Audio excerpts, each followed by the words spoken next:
بے ضابطہ کہہ دیں، دھاندلی کہہ دیں، بالکل وہ غلط الیکشن ہوئے تھے. میں کیوں کہہ رہا تھا چار حلقے کھولنے سے میری گورنمنٹ تو نہیں آ جانی تھی. میں اس لیے کہہ رہا تھا کہ اگلا الیکشن ٹھیک ہو. انہوں نے مل کے سیبوٹاج کیا. جو اس کے بعد جوڈیشل کمیشن نے فائنڈنگز بھی دی، ان کے اوپر بھی عمل نہیں ہوا. جب اگلا الیکشن ہوا انہوں نے شور مچا دی، دھاندلی ہوئی ہے. پہلے دن ہم نے ان کو کہا اسمبلی میں کہ ٹھیک ہے ہم تیار بیٹھے ہیں، آپ جو بتاتے ہیں ہم آپ کے لیے کھولنے کے لیے تیار ہیں. ان کو پتا تھا نہیں ہوئی، انہوں نے ہمیں کوئی حلقے ہی نہیں دیے، کبھی کچھ نہیں بتایا. سلیکٹڈ کا شور مچا دیا. ان کو پتا تھا کہ کتنی بری طرح ہارے ہیں. اس کے بعد ہر وقت گول پوسٹ شفٹ ہوتے رہے. پہلے ہوا انہوں نے کہا الیکشن کے اندر پروبو، ہم تیار ہو گئے. اس کے بعد کچھ اکانومی ٹائم کرنے لگی ہے جی، اس کے اوپر اکانومی تو تباہ کر کے چھوڑ کے گئے تھے اور آتے ساتھ ہی شور مچا دی کہ جی اکانومی تباہ ہو گئی. انہوں نے آتے ساتھ ہی کہ یہ گورنمنٹ فیل ہو گئی ہے. اور پھر سال نہیں لگا وہ مولانا فضل الرحمان کے سارے کنٹینر پہ چڑھ گئے. مولانا کہہ رہا ہے کہ جناب وہ اسلام خطرے میں ہے، کوئی کہہ رہا ہے کہ مہنگائی ہو گئی، کوئی کچھ کہہ رہا ہے. یہ کیوں یہ سارے اتنی جلدی گورنمنٹ کو گرانے بلیک میل کر رہے تھے. آج ابھی سال نہیں ہوا تو سارے کنٹینر پہ چڑھ گئے. صرف ون پوائنٹ ایجنڈا ان کا. کسی طرح ان کے کرپشن کے کیسز سے میں ان کو چھوڑ دوں. میرا یہ آپ کے سامنے میں نے قوم کو پہلے دن وعدہ کیا تھا، دنیا ادھر ادھر ہو جائے اگر میں نے ان کے کرپشن کے، آج یہ جو چاہ رہے ہیں نا یہ ہمیں بلیک میل کر رہے ہیں فیٹف کے اوپر، اگر میں نے یہ کر دیا میں اس ملک سے سب سے بڑی غداری کروں گا. میری گورنمنٹ چلی جائے وہ مجھے منظور ہے، لیکن ان کو اگر میں نے کرپشن کیسز سے نکال دیا میں اللہ کو جواب دے ہوں. میں سارا وقت عمر کے حصے سے میں سوچ رہا ہوں کہ میں نے اپنی آخرت کا سوچنا ہے، اللہ کو جواب دینا ہے. جنرل مشرف نے اس ملک سے سب سے بڑا ظلم کیا تھا. نواز شریف کو اس نے حدیبہ پیپر مل کے کیس میں امیونٹی دی اور باہر بھجوا دیا. NRO number 1. آصف زرداری کو $60 ملین ان کے پڑے ہوئے تھے سوئٹزرلینڈ میں، اربوں روپیہ انہوں نے وکیلوں کے اوپر خرچ کیا. جب وہ کیس میچور ہو رہے تھے اور جو سرے محل تھا، نون لیگ نے سرے محل اٹھایا. وہ سرے محل انہوں نے ڈر گئے کیونکہ ان کے پاس تو بتانے کے لیے تھا کہ کدھر سے خریدا ہے. وہ سرے محل کا پیسہ بکا، پیسہ پاکستان کو آنا تھا. جنرل مشرف نے NRO جب دیا اپنی کرسی بچانے کے لیے ان دونوں کو، وہ سرے محل بھی ہضم کر گئے، $60 ملین بھی انہوں نے رکھ لیا. نون لیگ جب اپوزیشن میں انہوں نے کوئی بات نہیں کی. سپریم کورٹ کہتا رہا $7 ملین کیونکہ ان کا مکمکا ہوا تھا. اس مکمکا نے جنرل مشرف کے NRO نے 4 گنا پاکستان کا قرضہ چڑھایا جس کی آج ہم قیمت ادا کر رہے ہیں. ہم نے جو سارا پیسہ ٹیکس کا پیسہ اکٹھا کیا پہلا سال، آدھا چلا گیا ان کے لیے ہوئے قرضوں کی قسطوں پہ. یہ کیا انہوں نے ملک کے ساتھ. میں یہ کبھی نہیں کروں گا. جو مرضی ہو جائے، یہ جتنی مرضی بلیک میل کریں، ان ساروں کا جب تک احتساب نہیں ہوگا یہ ملک آگے بڑھ ہی نہیں سکتا. پرائم منسٹر صاحب، آپ کو کئی دفعہ میرے خیال 2 سال میں کہا گیا کہ ملک کو سیاسی استحکام چاہیے، پولیٹیکل سٹیبلٹی چاہیے، اپوزیشن کے ساتھ بیٹھنا چاہیے. تو آپ نے یہ آرگومنٹ بائی کیا ہے؟ دیکھیں، مجھے تو پہلے دن سے پتا تھا. ان سے جو میسیجز آ رہی تھی، آرام سے ان سے ہم بات کر لیں، NRO دے دیں، بڑے آرام سے 5 سال نکل سکتے ہیں. کوئی شور شرابہ نہیں، اچھی اسمبلی میں ہم تقریریں کریں سارے کھڑے ہو کے، سارے جمہوریت کو بچا رہے ہیں مل کے. ان کی چوری بچانے کی تھی نا. دیکھیں، کمپرومائز ہی کرنا ہوتا ہے. کمپرومائز زندگی کا حصہ ہے. انسان کو زندگی میں کمپرومائز کرنا پڑتا ہے. لیکن انسان جس وقت اپنی ویژن، اپنے مقصد، اپنے نظریے پہ کمپرومائز کرتا ہے اس وقت وہ مرتا ہے. جو بھی کبھی بھی آپ اپنے، جس طرح ہمارے نبی صلی اللہ علیہ وسلم کی ہم ساری زندگی ہمیں قرآن میں کہا ہوا ان کی زندگی سے سیکھو. صلح حدیبیہ ایک اپنے مقصد پہ پہنچنے کے لیے کمپرومائز تھی. لیکن جب ان کو کوئی کسی نے کہا نا جی کہ اپنے ایک خدا پہ کمپرومائز کرو، تو انہوں نے کہا چاند ایک ہاتھ میں دو اور سورج ایک ہاتھ میں. پھر بھی وہ اپنے مقصد پہ کبھی نہیں کمپرومائز کرتے. ان کو NRO دینا ہماری نظریہ مقصد پہ کمپرومائز ہوگا. پرائم منسٹر صاحب، حکومت کی 2 سالہ کارکردگی، اس کو آپ کس طرح سے ایویلویٹ کرتے ہیں؟ میں سمجھتا ہوں جی کہ پاکستان بڑے مشکل وقت سے نکلا ہے. شروع میں ہمارے پاس فورن ایکسچینج ہی نہیں تھا. ہمیں اپنی باہر کی لائبلٹیز دینی تھی، ہم نے قسطیں دینی تھی قرضوں کی. پہلے سال جو ہمیں قرضوں کی قسطیں دینی تھی وہ $10 ارب تھا. ہمارا جو ٹریڈ گیپ تھا وہ $40 ارب کا تھا. $60 ارب کی امپورٹس اور $20 ارب کی ایکسپورٹ سکڑ کے $20 ارب پہ آگے کوئی انہوں نے روپیہ آرٹیفیشلی اوپر رکھا ہوا تھا. تو امپورٹس کرنی زیادہ سستی تھی, ایکسپورٹس مہنگی ہوئی, ایکسپورٹ سکڑ گئی. سب سے بڑا تاریخی ٹریڈ گیپ پاکستان کی تاریخ کا. اب اس کے اندر پہلے تو ڈیفالٹ سے بچانا تھا اپنے ملک کو, وہ بڑا مشکل فیز تھا. پہلا سال وہی سٹیبل کرنے میں نکل گیا. دوسرے سال کے اندر ہم کوشش کر رہے تھے ہماری اکانومی اب پک کرے, وہ تھوڑی بہت پک کرنے لگی, وہ کووڈ آ گیا. لیکن اللہ کا شکر ہے آج پاکستان کی اکانومی جو نکلی ہے, میں چیلنج کرتا ہوں دنیا میں کوئی اکانومی اتنی تیز نہیں نکلی جتنی ہماری نکلی ہے. ہماری آج ایکسپورٹس بڑھی ہیں, آلموسٹ 6% ایکسپورٹس ہماری بڑھی ہیں, بڑی دیر کے بعد ایکسپورٹس. اور سب سے پہلے کووڈ کے بعد جو ملک پہ کیا, آپ بنگلہ دیش دیکھ لیں, آپ ہندوستان دیکھ لیں, ان کی ایکسپورٹس ابھی نیچے ہیں, پاکستان کی ایکسپورٹس پہلے ہمارے کمپیٹیٹرز کی. ہماری آج جو ریونیو یعنی ان ایکسپیکٹڈ کہ کووڈ میں ساری دنیا کے ریونیوز ہٹ ہوئے ہیں, ہمارا ریونیو جو جولائی میں تھا جو ایکسپیکٹ کر رہے تھے اس سے زیادہ ہوا ہے. اس وقت ہماری سٹاک مارکیٹ اوپر کیوں جا رہی ہے؟ لوگوں کو ہوپ نظر آ رہا ہے. ہمارے کنسٹرکشن پیکج کی وجہ سے سیمنٹ کی سیلز اوپر جا رہی ہیں, گاڑیوں کی سیلز بڑھی ہیں, موٹر سائیکلز کی سیلز بڑھی ہیں. جو پاکستان کا جو ڈائریکشن ہے لوگوں کو پہلی دفعہ امید نظر آ رہی ہے.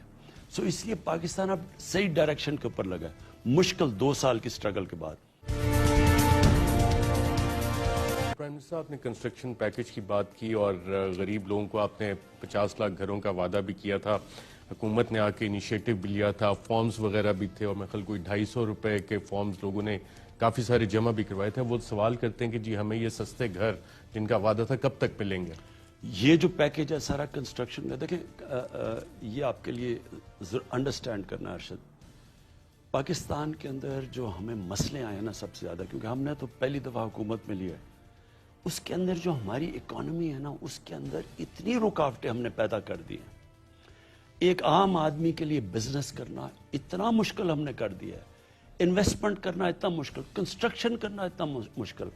اب یہ کنسٹرکشن کے اندر سب سے بڑی رکاوٹ کیا آئی ہوئی؟ ساری دنیا کے اندر آپ ایک کوئی کیش پہ تو گھر لیتا ہی نہیں ہے. امریکہ میں 80% ہوتا ہے مورگیج فائنینسنگ, یعنی گھر کی آپ بینک سے فائنینس کرتے ہیں. برطانیہ میں بھی 80% ہے, یورپ میں اتنا ہے, ملیشیا میں 30% ہے. ہندوستان بھی جدھر ہماری طرح کے مسئلے تھے وہ بھی 10% پہ پہنچ گیا. پاکستان میں 0.2% ہے ہاؤس فائنینسنگ کے لیے. آپ کے پاس کیش ہے تو آپ گھر لے سکتے ہیں, کیش نہیں آپ گھر نہیں لے سکتے.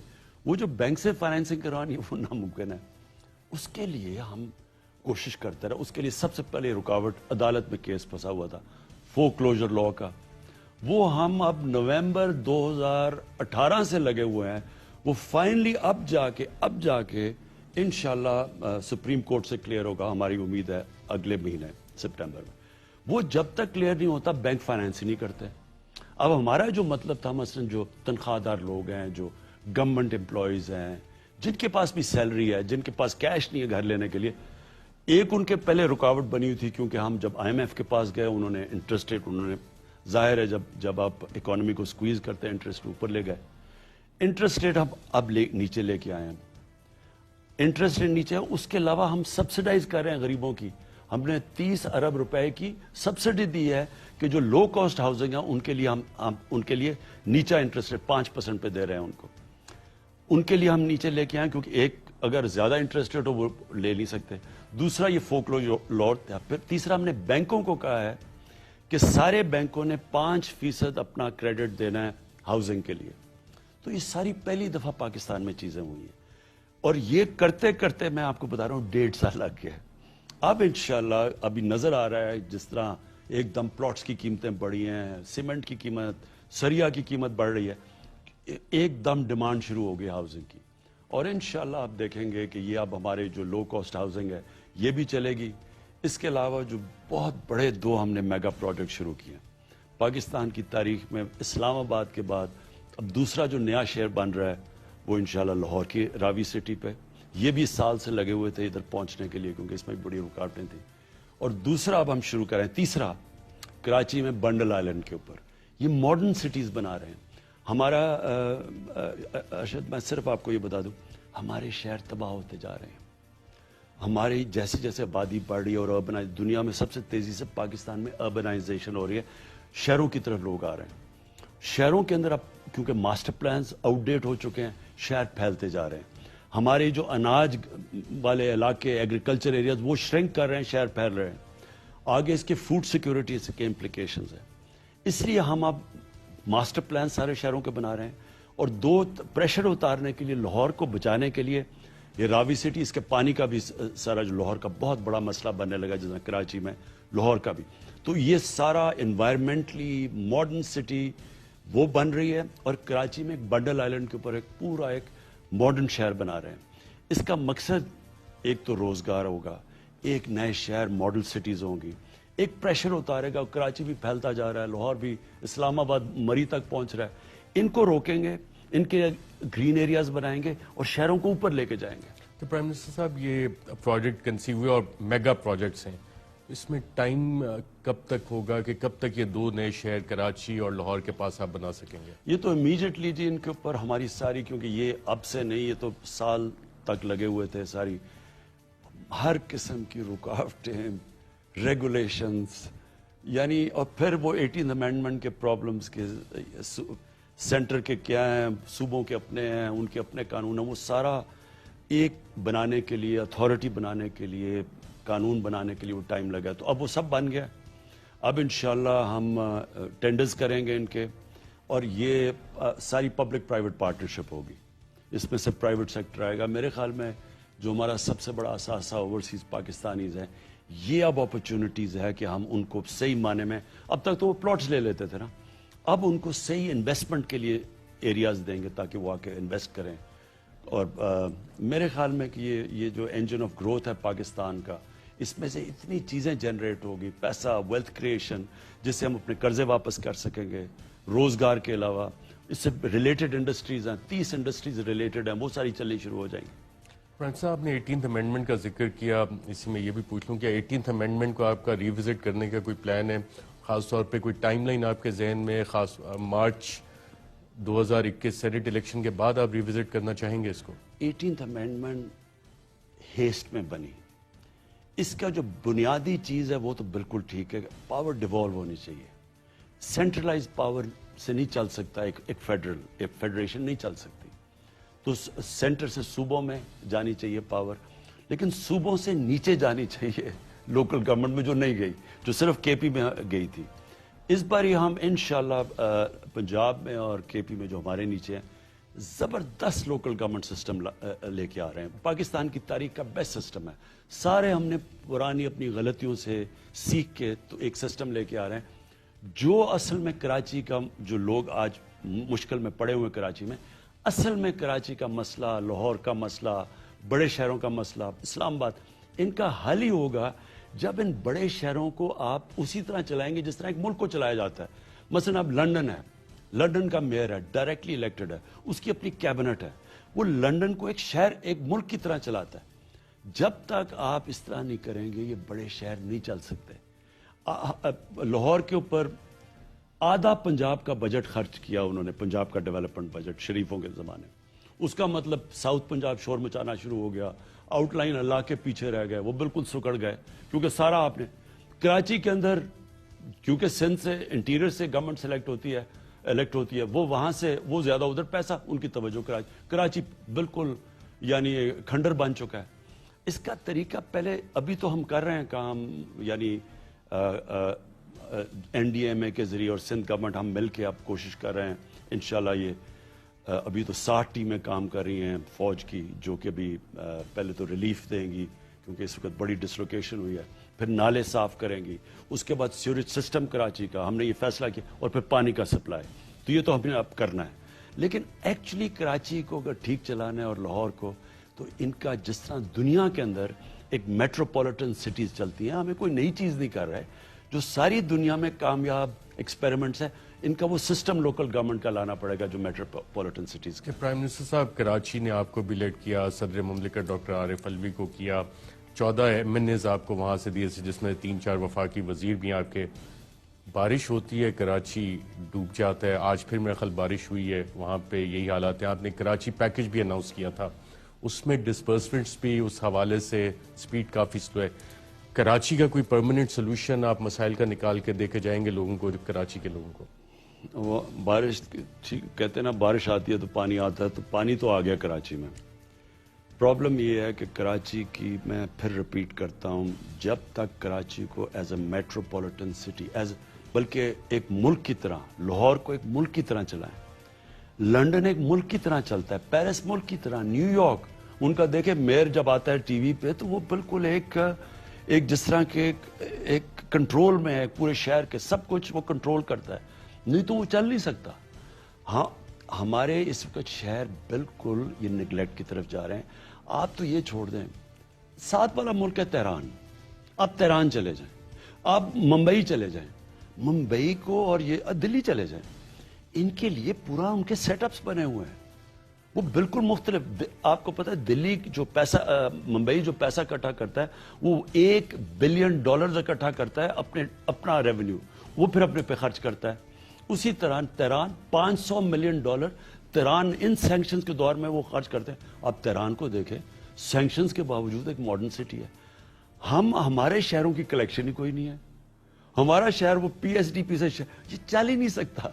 اس لیے اس کا جو پورا حل ہے وہ ان کا مینجمنٹ سسٹم بدلنا پڑے گا, جو انشاءاللہ ہم اب یہ لوکل گورنمنٹ الیکشن میں پنجاب اور ادھر کر رہے ہیں کے پی میں. لیکن اس کا حل کراچی کا, سندھ کا بالکل لوکل گورنمنٹ, کیونکہ انہوں نے پاور تو چلے گی 80th امینڈمنٹ میں ان کے پاس صوبوں میں, وہ نیچے گئی نہیں ہے پاور, لوکل گورنمنٹ میں تو پاور نہیں گئی ان کی. اس کا سلوشن اب کیسے نکلے گا وہاں پہ؟ آپ کیا ریفارمز لوگوں, کراچی کے لوگوں کو کوئی خوشخبری دے سکتے ہیں کہ جناب آپ کے مسائل اس طرح سے حل ہوں گے, اور لوکل گورنمنٹ میں جہاں جو وہاں پہ سچویشن ہے, اگر پیپلز پارٹی آ جاتی ہے تو لوگ اسی طرح سفر کرتے رہیں گے, فیڈریشن کے پاس کیا سلوشن ہے کراچی کے مسائل کا؟ دیکھیں جی, میں سپریم کورٹ میں نے کیس کیا ہوا ہے.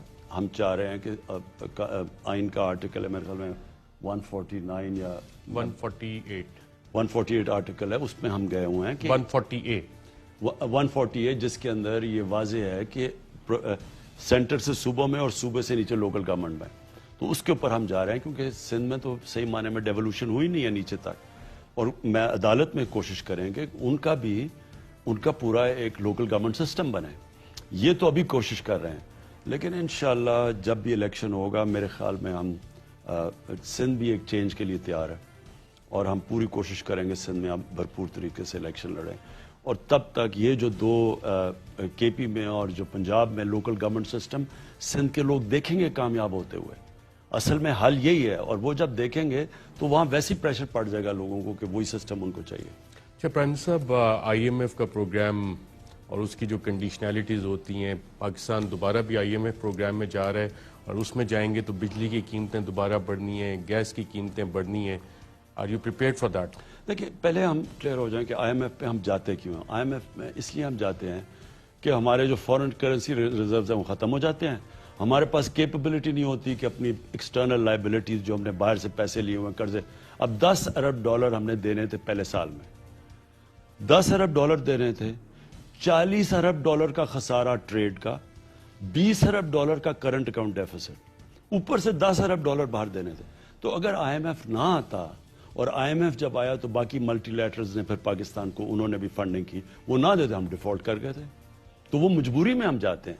تو جب آئی ایم ایف آپ کو پیسے دیتا ہے تو وہ پھر پوچھتا ہے کہ میں آپ کو قرضے دے رہا ہوں, آپ یہ قرضہ واپس کیسے کریں گے, تو آپ اپنی آمدنی کیسے بڑھائیں گے؟ وہ کہتے ہیں ٹیکس لگا دو آمدنی بڑھانے کے لیے. آپ خرچے کیسے کم کریں گے, کیا کیا چیزیں کم کریں گے؟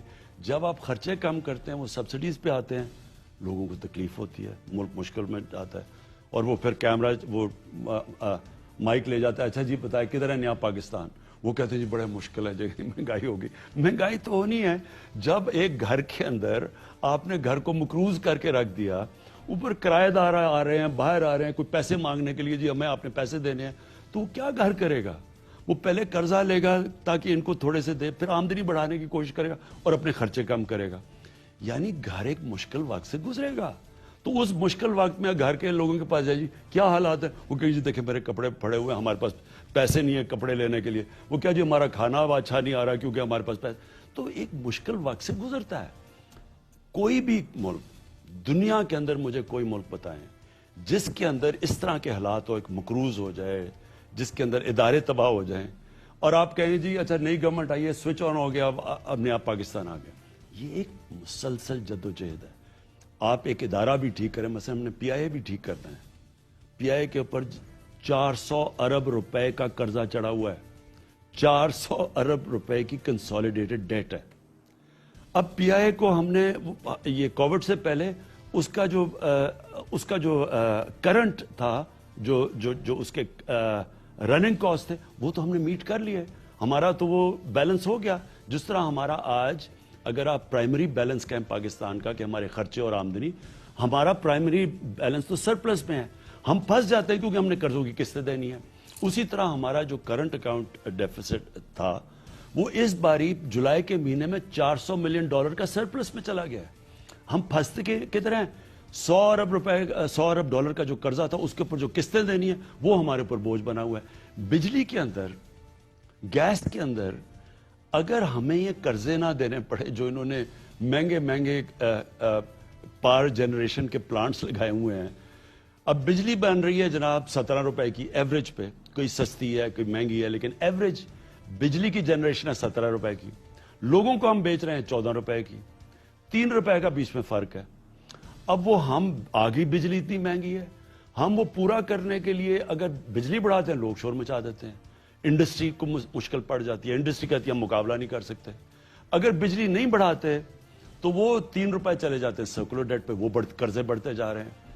ہم نے تو نہیں یہ کانٹریکٹ سائن کیے. ہم نے تو جو ابھی کانٹریکٹ سائن کیے ہیں یہ ونڈ پاور کے, ہمارے تو سستے 6 سینٹ کے کانٹریکٹ ہے, 5 سینٹ کے کانٹریکٹ سائن کیے ہیں جو ہم پھنسے ہوئے ہیں ان کے کانٹریکٹ. اسی طرح گیس, اب گیس پاکستان میں نیچے جا رہی ہے, ہماری اپنی گیس نیچے جا رہی ہے, انہوں نے کنویں کھود ہے. جو کانٹریکٹ سائن کیا ہے انٹرنیشنل, اس سے آج آدھی قیمت کی ہم نے گیس لی ہے, لیکن 15 سال کا کانٹریکٹ سائن کر لیا. یعنی جو آج سپاٹ پرائس پہ گیس مل رہی ہے اور جو ہم نے خریدی ہے اس سے دگنے پہ کانٹریکٹ سائن کیا ہوا ہے. اب ری نیگوشیٹ کر رہے ہیں کانٹریکٹ.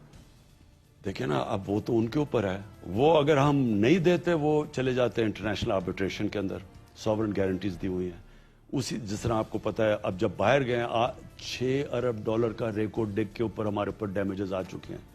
کارکے کے اوپر 1.25 ارب ڈالر کا ہمارے اوپر ڈیمیج ہو گیا. وہ شکر ہے پریزیڈنٹ اردوغان نے ان سے بات کر کے انہوں نے وہ ختم کیا. تو کارکے پہ ہم نے انہیں فیور دیا یا انہوں نے ہمیں فیور دیا؟ انہوں نے ہمیں فیور دیا کیونکہ ہمارے اوپر تو ڈیمیج ایوارڈ ہو گیا تھا. جو 1.2 بلین ڈالرز کا ڈیمیج تھا وہ تو ایوارڈ ہو گیا تھا.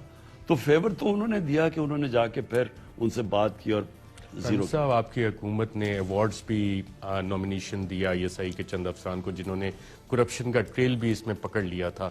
تو یہ ایز اے فرینڈشپ جسچر آپ نے ٹرکی کو رائٹ آف کیا, کیونکہ اگر آپ یہ پرسیو کرتے کیسز تو پینلٹی ہو کے کار کے بین بھی ہو سکتی تھی. پریزیڈنٹ طیب اردوغان نے آپ سے پرسنل ریکویسٹ کی تھی کہ اب ان کو چھوڑ دیں, معاف کر دیں. بالکل اس کا اپوزٹ تھا. دیکھیں جب آپ انٹرنیشنل آربیٹریشن کے اندر جاتے ہیں وہ ان نون ٹیریٹری ہے. ہمیشہ آپ سیٹل کرتے ہیں آؤٹ آف کورٹ, کیونکہ جو انٹرنیشنل آربیٹریشن ایک تو چلتی بڑی لمبا ہے اور آپ کوئی پروڈکٹ نہیں کر سکتا اس کا آؤٹ کم کیا. اسی طرح ریکارڈ ڈیک کے اندر بھی ہم نے کوئی کرپشن دکھائی ہوئی ہے. کرپشن تو ہم نے دکھائی ہوئی, اس کے باوجود ہمارے اوپر 6 ارب ڈالر کا ڈیمیج آ گیا. ابھی بھی ہم کوشش کر رہے ہیں وہ لڑنے کی, لیکن یہ انچارٹڈ ٹیریٹری ہے. جب آپ آربیٹریشن میں چلے جاتے ہیں آپ کو تو نہیں پتا آؤٹ کم کیا. وہ ایکسیپٹ کریں گے آپ کے کیسز یا نہیں کریں گے, لیکن اس میں کوئی شک نہیں کہ ہماری پوری ٹیم نے بڑا زبردست کام کیا. یہ بالکل آپ ٹھیک کہہ رہے ہیں کہ اگر وہ لیوریج نہ ہوتی تو وہ ہمارے پاس تو کچھ بھی نہیں تھا, ہمیں تو دینے پڑنے تھے پیسے. اچھا پرائم منسٹر صاحب, بڑا ریئر ہوتا ہے کہ میں کوئی کمپلیمنٹ کسی کو دوں. ایک کمپلیمنٹ آپ کی حکومت کو اور خاص طور پہ آپ کو جاتا ہے کہ آپ نے کمیشنز آف انکوائری کانسٹیٹیوٹ کی اور اس کی پھر رپورٹس پبلک بھی ہوئیں. شوگر انکوائری کمیشن آپ نے بنایا, اس کی رپورٹ پبلک ہوئی. ویٹ اسکینڈل کے اوپر آپ نے کمیشن بنایا, رپورٹ اس کی پبلک ہوئی. آئی پی پیز پہ بھی آپ نے کمیشن آف انکوائری بنایا تھا, اس کی رپورٹ پبلک تو نہیں ہے لیکن لیک یقیناً ہو گئی تھی. آئی پی پیز کے ساتھ آپ کے جو ایم او یوز ہوئے ہیں اس میں کچھ پروگریس ہوا ہے, اور کیا یہ آپ انشور کر سکیں گے کہ جو ایم او یوز ہیں وہ انفورس ہو سکیں اور اس سے پاکستان کا کوئی فائدہ ایکسپیکٹڈ ہے؟ ہم ارشد